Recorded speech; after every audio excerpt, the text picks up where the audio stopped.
There's only one high school prospect left on Tennessee's recruiting board, but boy, is he a big one. In this video, I'm bringing on Volquest Insider Matt Ray because I want to know if Tennessee has a shot at five-star Dominic McKinley. But before we get started, hit subscribe to the On3 Recruits channel. We're growing this thing. We need you to be a part of it.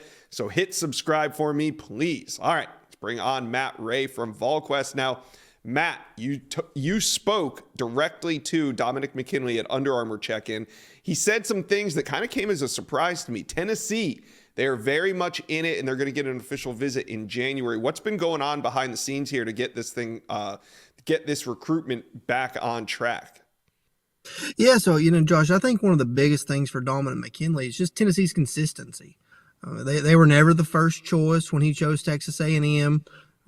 But they never really slowed down. I mean, he noted a couple of different times that Tennessee just continued to reach out, stay in touch, and they kind of followed suit for what he was looking for. He's connected very well with Rodney Garner and likes that old school type of mentality. He said it's something that he's seen from his dad growing up, and that's the type of coaching style that he likes. One thing that I asked him, that I felt was probably pretty important was, you've been to all these other places so many times. Does it hurt Tennessee that this will be the only time you've been there? And he said, no, because it's more along the relationship side and the development side of, this recruitment for him. So I think Tennessee has a shot as they swing at Dom McKinley. But man, what a heavyweight battle. And you spoke to him. You were there face to face. What was the vibe you got from him? Like, was this something that even he was a little bit surprised about, that Tennessee's re-entered the picture with him? Or does there seem to be just genuine interest there? No, I think there's genuine interest there. And I think we kind of, heard him say some of the similar things about the home state team, LSU.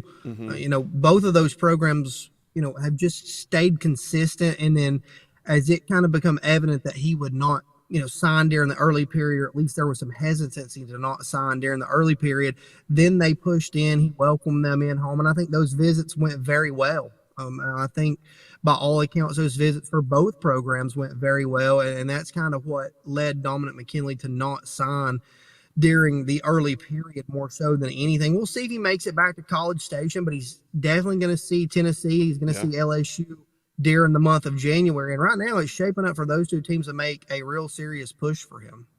Well, that'll be a huge opportunity when Tennessee gets him on campus there in Knoxville later in January.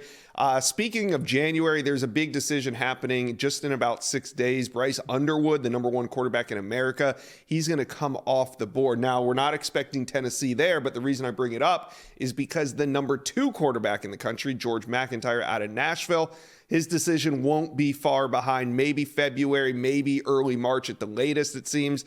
George hasn't set a date yet, but hey, the #2 quarterback in the country, he's looking heavily at Tennessee. So I wanted to check in with you, Matt Ray, as we kind of head into the new year. What are you hearing about George MacIntyre and where the Vols stand? Yeah, Josh, I wouldn't be surprised if George MacIntyre does something in January, later in the stages. Like you said, kind of late January, into February. You never say never in the recruiting world. It could go to March. I don't know. Right now, it's kind of felt like January, February for some time. And I continue to like what Tennessee has done with George MacIntyre. I think when you look at all of the programs involved for him, Alabama, LSU, Tennessee specifically, I think he has good relationships with each. I think the one thing I go back to a lot is his relationship with Josh Heupel. I think that might be one of, if not his best relationships in the recruiting process. He's, very connected with Tommy Reese there at Alabama, and then we'll see kind of where things go with LSU with Mike Denbrock going back to Notre Dame. But right now, I think Tennessee's done really well with George MacIntyre, and we'll see where things go moving forward. But the Vols have really put their best foot forward. Sisters on campus in Knoxville.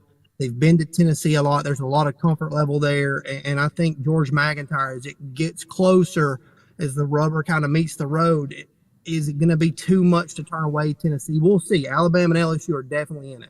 Yeah. Do you think this is going to be a two-team battle by the time we get to his decision? Because let's just assume that Bryce Underwood goes with what the recruiting prediction machine says and ends up at LSU, kind of takes LSU out of the picture. Is it really just a two-team race at that point, or is there a third or fourth team to watch? Yeah, it certainly feels like it will be just kind of Hmm. a two-team race at that point. If Bryce Underwood chooses LSU, it feels like George MacIntyre's focus becomes Alabama, Tennessee, Okay. and that's kind of where I would be at with that. Yeah. All right. Let's talk a little transfer portal. There's some talk about Georgia cornerback A.J. Harris potentially visiting, coming out of the dead period. There's also some interest there in wide receiver Evan Stewart from Texas A&M. What are you hearing in terms of potential to get these guys on campus? Yeah, I think I like the chances of getting AJ Harris to campus right now more so than I like the chances of getting Evan Stewart. Okay. I wouldn't rule out Evan Stewart coming to campus, but we'll see where things go with that one. But I think Tennessee has a really good chance to get AJ Harris to campus when things open back up. They would like to add another defensive back, and he fits everything that they would like to bring in. We'll see with Evan Stewart. I think that one's gone back and forth.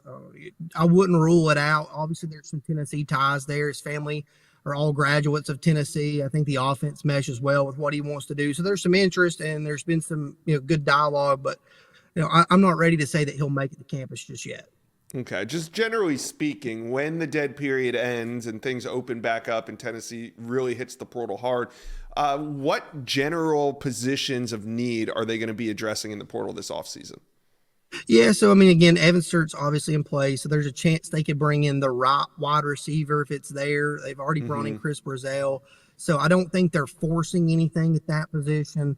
They would like to add another defensive back. They'll continue to swing there. Defensive back from Temple recently went in the portal. Yeah. That's a guy that they're keeping an eye on. I've had some communication with, and AJ Harris, obviously, and then the right defensive lineman, the right kind of edge top player. I think they would like to bring in. We'll see if they can get Nick Scourton in.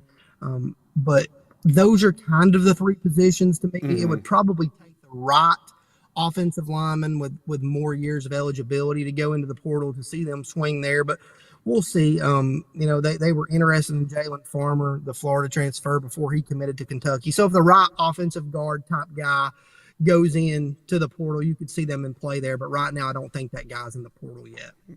Makes sense. DBs and then hit the trenches for Tennessee. All right, Matt Ray, thanks for taking some time to drop by the Inside Scoop today.